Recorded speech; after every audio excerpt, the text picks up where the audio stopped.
viviendo en libertad. Raíces, firmes en la verdad. Raíces, viviendo en santidad. Job capítulo 10. Job lamenta su condición. Está mi alma hastiada de mi vida. Daré libre curso a mi queja, hablaré con amargura de mi alma. Diré a Dios, no me condenes, hazme entender por qué contiendes conmigo. ¿Te parece bien que oprimas, que deseches la obra de tus manos, y que favorezcas los designios de los impíos? ¿Tienes tú acaso ojos de carne? ¿Ves tú cómo ve el hombre? ¿Son tus días como los días del hombre, o tus años como los tiempos humanos, para que inquieras mi iniquidad y busques mi pecado? Aunque tú sabes que no soy impío, y que no hay quien de tu mano me libre. Tus manos me hicieron y me formaron, y luego te vuelves y me deshaces. Acuérdate que como a barro me diste forma, y en polvo me has de volver. No me vaciaste como leche, y como queso me cuajaste. Me vestiste de piel y carne, y me tejiste con huesos y nervios. Vida y misericordia me concediste, y tu cuidado guardó mi espíritu. Estas cosas tienes guardadas en tu corazón. Yo sé que están cerca de ti. Si pequé, tú me has observado, y no me tendrás por limpio de mi iniquidad. Si fuere malo, ay de mí. Y si fuere justo, no levantaré mi cabeza, estando hastiado de deshonra, y de verme afligido. Si mi cabeza se alzare, cual león tú me cazas, y vuelves a hacer en mí maravillas. Renuevas contra mí tus pruebas, y aumentas conmigo tu furor como tropas de relevo. ¿Por qué me sacaste de la matriz? Hubiera yo expirado, y ningún ojo me habría visto. Fuera como si nunca hubiera existido, llevado del vientre a la sepultura. Meditando juntos, Job capítulo 10. En este capítulo encontramos a Job lamentándose de su condición, porque al ser confrontado por Bildad sobre la justicia de Dios, no encuentra una razón lógica para su sufrimiento. Sabe que Dios es justo, que no tiene por inocente al que es culpable, y que sus juicios vienen sobre los impíos. Pero la cuestión es que él se ve a sí mismo como justo y no entiende el porqué de tanta amargura. En los versos del 4 al 7 encontramos la declaración que hace Job. ¿Tienes tú acaso ojos de carne? ¿Ves tú como ve el hombre? ¿Son tus días como los días del hombre o tus años como los tiempos humanos? Para que inquieras mi iniquidad y busques mi pecado, aunque tú sabes que no soy impío. En estos versos él entiende que con solo mirarlo ve lo más oculto de él y que la maldad humana siempre sale a plena luz ante el escrutinio del Señor. Sin embargo, Job no comprende el trato que Dios está teniendo con él, aun cuando él sabe que no es impío. Es entonces cuando Job se pregunta, ¿cómo es posible que Dios permita el sufrimiento de los justos? Recordemos que los amigos de Job, y como bien decía el pastor Gilberto en una de sus meditaciones, de una manera simplista, ellos relacionaban los hechos de Dios para con Job. Él estaba sufriendo y ellos decían que se lo merecía. Era por su propio pecado, por su condición, y que aún él no estaba en calidad de confesarlo. Ahora Bildad dice en el versículo 20 del capítulo 8, he aquí, Dios no aborrece al perfecto, ni apoya la mano de los malignos. Aún llenará tu boca de risa y tus labios de júbilo. ¿Cuál es la lógica de la época? Es que los justos prosperan mientras que los malignos no gozan del favor de Dios. Dios nunca va a desechar a los que son justos ni rectos delante de Él, y que Él no va a tolerar a los que son malignos.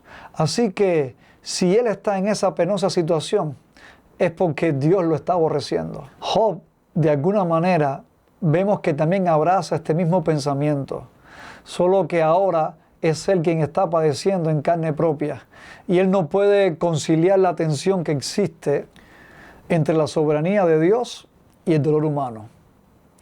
Ahora es cuando el dolor le hace preguntarse, ¿por qué? Vemos a Job hablando directamente con Dios. No habla con sus amigos, no se defiende. abre su alma delante del Señor y nos muestra su incapacidad para entender por qué está sufriendo sin causa. Job pregunta en los versos del 2 al 3, hazme entender por qué contiendes conmigo. ¿Te parece bien que oprimas, que deseches la obra de tus manos? Job se está preguntando, ¿por qué me estás tratando como un enemigo? Dice el versículo 8, tus manos me hicieron y me formaron, y luego te vuelves y me deshaces.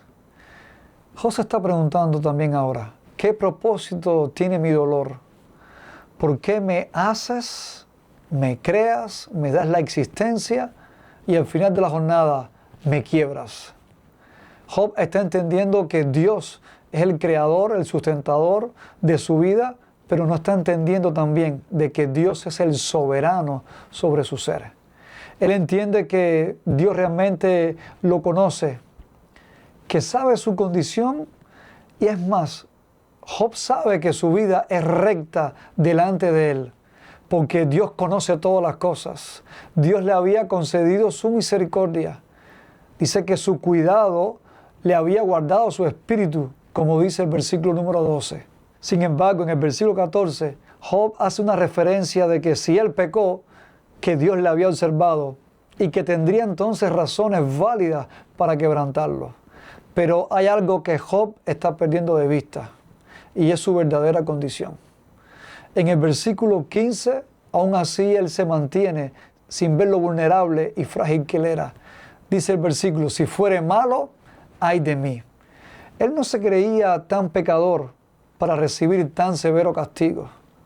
Recordemos que él no entiende que es de la mano de Satanás que están llegando sus penurias y que solo Dios en su soberanía está permitiendo esta prueba para demostrarle a él que aun cuando es recto y justo, tiene que mantenerse humilde.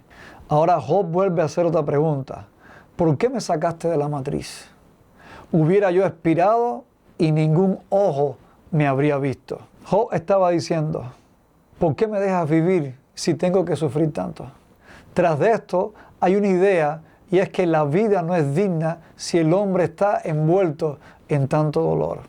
Y es una manera amarga de ver el sufrimiento en la vida de alguien que no entiende el porqué de Dios.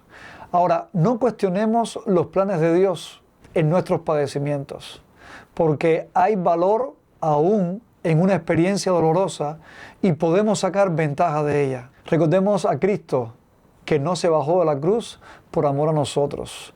En su momento de mayor aflicción, no huyó, no escapó del plan de Dios, sino que afirmó su corazón y estuvo dispuesto a, por el gozo puesto delante de él, ir hasta la muerte y muerte de cruz. Así como Cristo también vemos que Job no se aleja de Dios, sino que corre hacia él con sus preguntas. Estemos claros, mis amados, nos iremos de esta tierra con muchas preguntas sin respuesta. En este caso, Job hace 3 preguntas. ¿Por qué me tratas como un enemigo? ¿Por qué me haces y me quiebras? ¿Por qué no morí en el momento que nací? Muchos irán de esta tierra y tendrán una historia de dolor y sufrimiento tras de ellos. Pero lo que sí pudiéramos entender, si esa fuese hoy nuestra condición, algo positivo que hizo Job, y es que él llevó sus preguntas a Dios. Mientras que sus amigos hablaban de Dios, Job hablaba con Dios cara a cara. Job presentaba sus quejas delante de Dios. Job se lamentaba en su amargura delante de Dios y recurría a él en todo instante. En el dolor, recordemos que la relación es más importante que una explicación, porque no hay ningún provecho en hacernos ver como a Dios distante o que está severo. Y nosotros sabemos muy claramente por toda la revelación de la palabra que esto no es verdad. El sufrimiento muchas veces puede hacernos interpretar la disciplina, los tratos de Dios como desprecio o rechazo. Y vemos en este capítulo que Dios no siempre explica, pero sí escucha. Este capítulo no termina con respuestas, pero tampoco termina con abandono por parte de Dios. El silencio divino no es indiferencia. A veces Dios guarda silencio porque el proceso todavía no ha terminado. ¿Qué hacer entonces hasta la espera y ver consumado el plan de Dios y quizás al final de la jornada poder comprender el porqué de tanto dolor? La Escritura es clara en este aspecto.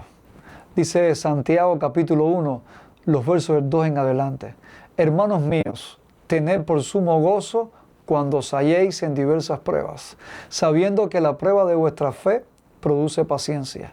Mas tenga la paciencia su obra completa, para que seáis perfectos y cabales, sin que os falte cosa alguna. Ante el silencio de Dios, ante la espera, ante un proceso que aún no ha culminado en nosotros, mantengamos nuestra confianza, seamos pacientes, esperemos en el Señor, porque su silencio no es abandono.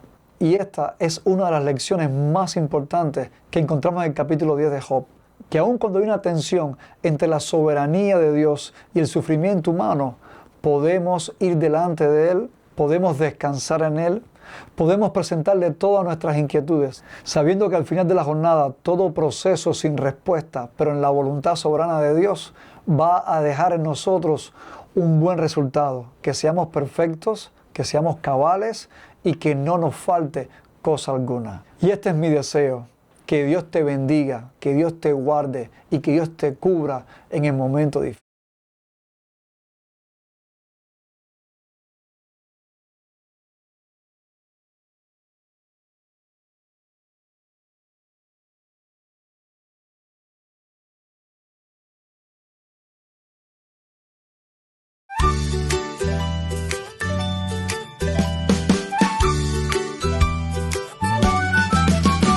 Raíces, firmes en la verdad, raíces, viviendo en libertad, raíces, firmes en la verdad, raíces.